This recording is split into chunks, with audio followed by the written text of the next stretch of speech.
Intensity pattern of capital N slits continued.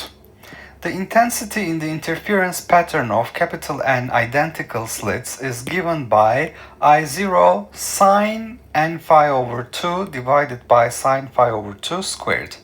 Use this result to verify the following statements. Part A, the maximum intensity in the pattern is capital N square I0. Part B, the principal maximum at the center of the pattern extends from phi equals minus 2 pi over capital N to phi equals 2 pi over capital N, so its width is inversely proportional to 1 over n. Part C, a minimum occurs whenever phi is an integer multiple of 2 pi over capital N, except when phi is an integer multiple of 2 pi, which gives a principal maximum. Part D, there are capital N minus 1 minima between each pair of principal maxima. Part E, halfway between two principal maxima, the intensity can be no greater than I0. That is, it can be no greater than 1 over capital N squared times the intensity at a principal maximum. Let's start with part A. Part A was asking us to find the maximum intensity. So where is the maximum intensity? Central maximum. Central maximum occurs at phi is equal to 0 degrees. So if I look at the limit as phi goes to 0, sine n phi over 2 divided by sine phi over 2, sine 0 over sine 0, this is 0 over 0. So I'm going to use L'Hopital's rule. So let's do L'Hopital rule. We will look at the derivative of the top divided by the derivative of the bottom as phi goes to 0. The derivative of the top gives us capital N over 2 cosine capital N phi over 2. The derivative of the bottom gives us 1 over 2 cosine phi over 2. Now cosine 0 is 1, so these 1/2 will cancel, and these are giving me 1 over 1, so the answer is capital N. So I find that the maximum intensity is I0 multiplied by the limit as phi goes to 0 of sine n phi over 2 over sine phi over 2 squared. So that's the intensity distribution. Since this in the parentheses sine n phi over 2 over sine phi over 2 goes to capital N, I see that the maximum intensity will be equal to capital N square I0, as suggested by the problem statement. The maximum intensity in the pattern is capital N square I0. So I found that by looking at the central maximum at phi is equal to 0, where the sine n phi over 2 over sine phi over 2 becomes 1, because this limit gives me 0 over 0. Using L'Hopital rule, that limit turns out to be capital N, because the derivatives become 1, cosine n phi over 2 and cosine phi over 2 as phi goes to 0. So this gives me n, so I have to take the square of this. Capital N square I0 is I max. Now part B is the principal maximum at the center of the pattern extends from minus 2 pi over n to 2 pi over n, so it's inversely proportional to 1 over n. Okay, so when is the intensity 0? When sine n phi over 2 is equal to 0. So n phi over 2 has to be equal to an integer multiple of pi, m times pi. So we find that phi is 2m pi divided by 2m pi divided by capital N. So m starts with 1, so plus or minus 1. This gives me the first minimum. Okay, so the first minimum occurs at 2 pi divided by capital N. And also notice that the bottom sine phi over 2 is non-zero in this case. And phi 1 prime, the corresponding phase at the at the symmetric side of the pattern is at minus 2 pi over n. So we find that the difference, delta phi 1, is 2 pi over n, the distance between two minima, plus 2 pi over n. That is 4 pi over n. So that is basically the width of the central maximum, and it is proportional to 1 over n. So as stated here in the problem statement, we find that we have the width of the central maximum varying as 1 over n. The principal maximum extends from minus 2 pi over n to 2 pi over n. Its width is inversely proportional to 1 over n. So I looked at the zero intensity, the minima. They occur at 2m pi over capital N. If m is equal to plus or minus 1, that's the first minimum. So I have 2 pi over capital N, and the symmetric mirror symmetry of this gives me minus 2 pi over n. The width of the central maximum is the distance between these two, 4 pi over capital N, so it's proportional to 1 over n. The width of the central maximum decreases as the number of slits increases. Part C, a minimum occurs whenever phi is an integer multiple of 2 pi over n, except when it is an integer multiple of 2 pi, which gives a principal maximum. Okay, so as I said, phi is equal to 2m pi over n is giving me a minimum. And here m can be plus or minus 1, plus or minus 2, etc. These are minima. But if I have at the same time sine phi over 2 is equal to 0, this means that phi can be 2n pi, integer integer multiples of pi. Then what I will obtain is the maximum intensity. So I will have this exactly the same condition I had here. We obtain 0 over 0 as in part E. So 0 over 0 as in part A. Okay, so what is the conclusion? The conclusion is that a minimum in the intensity occurs whenever phi is an integer multiple of 2 pi divided by n, except when phi is an integer multiple of 2 pi. So it's 2n pi, as I have shown here. When phi is 2n pi, we obtain a maximum, which gives a principal maximum.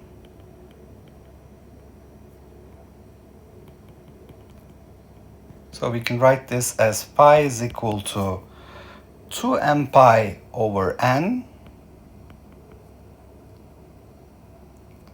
and not equal to 2n pi for minima.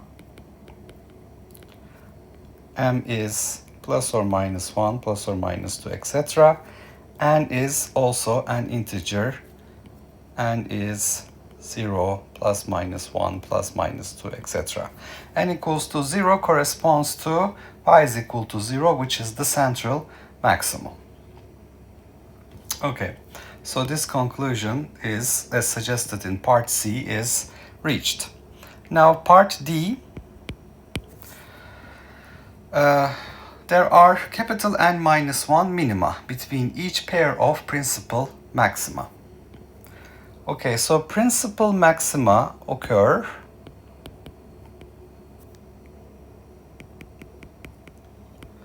at pi is equal to 2n pi, as we have seen in part C, and pi is equal to 0 is our central maximum, central primary maximum.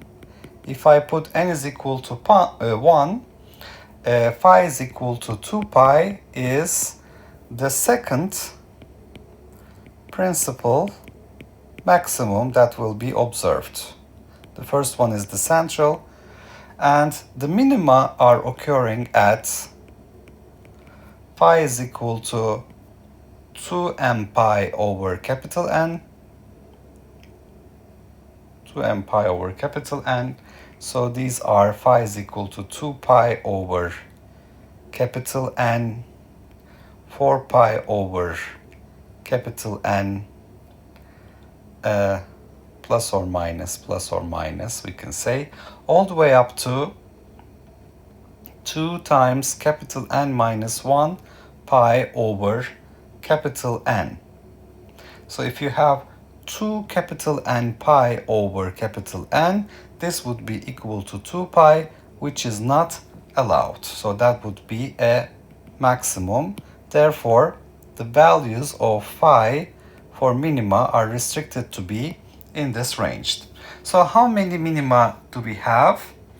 The last one is capital N minus 1. The first one is n equals 1 divided by 1 plus 1. So we're going to have capital N minus 1 minima. We start with phi is equal to 0, the central maximum. We go to the second principal maximum at phi is equal to 2 pi, and in between, so let me correct this, in between I only have these values.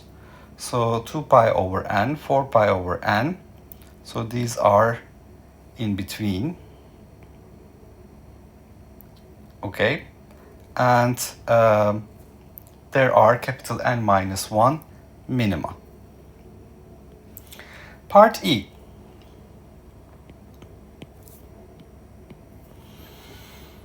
Halfway between two principal maxima, the intensity can be no greater than I0. That is, it can be no greater than 1 over n squared times the intensity at a principal maximum. Okay, so two principal maxima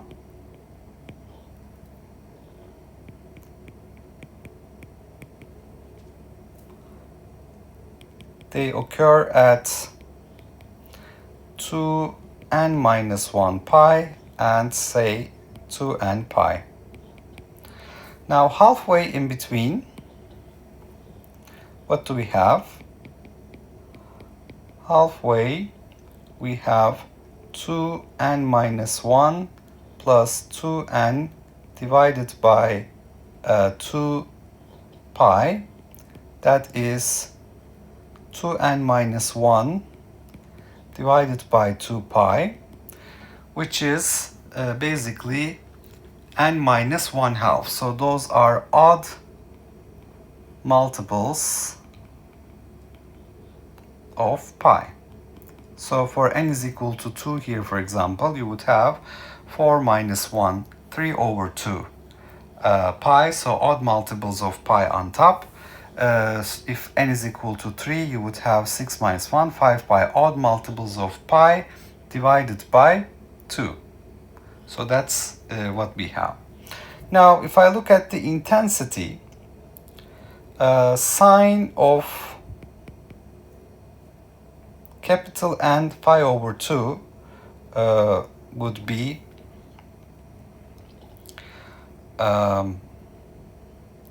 sine n phi over 2. So that's going to be sine of n 2n minus 1 over 4 pi divided by sine phi over 2. Now I have phi is equal to 2n pi, so, or 2n minus 1 pi again, so it's going to be so this is at phi is equal to 2n minus 1 over 2, because the phi is 2n minus 1 pi, and here I have a sine of 2n minus 1 over 2 pi, so phi over 2. Now if I substitute here an integer value for n, I get basically as you can see here an integer multiple of pi. So this 2n minus 1 over 2 pi will give me, for example, for n is equal to 2, 4 minus 1, that is 3 over 2 pi multiplied with n. So here I have 3 over 2 pi. So in that case I would have a maximum. So on the other hand, if I obtain, since I always obtain here an integer, so depending on the value of n here, the top can be 0 or maximum, but the bottom will be equal to sine 3 pi over 2, 5 pi over 2, 7 pi over 2, etc. Or pi over 2 for n equals 2. Basically, I have n equals 1, for example, I have sine pi over 2, which is 1. So this will be either 0 or maximum. So this can be 0 over 0, or it can be, this ratio can be 1. So basically the intensity will be I0 in that case. So 0 over 0 limit, as basically phi goes to 0 was, as we have shown, it's equal to 1. So here we will obtain I0 is equal to I max divided by capital N squared. So let me rethink about this result. In part E, halfway between two principal maxima, the intensity can be no greater than I0. It cannot be greater than 1 over n squared times the intensity at a principal maximum. So I go halfway between two principal maxima, 2n minus 1 pi to 2n pi. Halfway in between, I have 2n minus 1 plus 2n over 2, 2n minus 2 plus 2n over 2. So that's going to give me 4n over 2, 2n minus 1 over 2. So this is going to be 2n plus 2n, 4n divided by 2, 2n, 2n minus minus 2 over 2 is 1, so 2n minus 1 pi. So that's going to be odd multiples of pi. That's halfway in between, right? So let's make sure we do this right. 2n plus 2n, 4n divided by 2 is 2n, and minus 2 divided by 2, 2n minus 1 pi. That's odd multiples of pi. Now for phi, sine n phi over 2, we have 2n minus 1 pi over 2, and sine phi over 2, we have sine 2n minus 1 over 2 pi. We have basically phi is an odd multiple, odd integer multiple of pi. So this is an odd integer multiple of pi. So we have 3 pi, 5 pi, etc. Then we have at the bottom sine pi over 2, 3 pi over 2, 5 pi over 2, etc. Plus or minus 1 here. And at the top, depending on the value of n, we may end up with an integer. If capital N is an even number, you can see that I would get a 0 or I would get a 1. So this ratio in absolute value will be either 0 or 1 for this scenario. And if it is 0, it is 0. If it is 1, then I would obtain I is equal to I0, which is I max divided by n squared. So that was the suggestion. It can be no greater than 1 over n squared times the value at a principal maximum. It can be no greater than I0, halfway between two principal maxima. So that's basically the result I reach.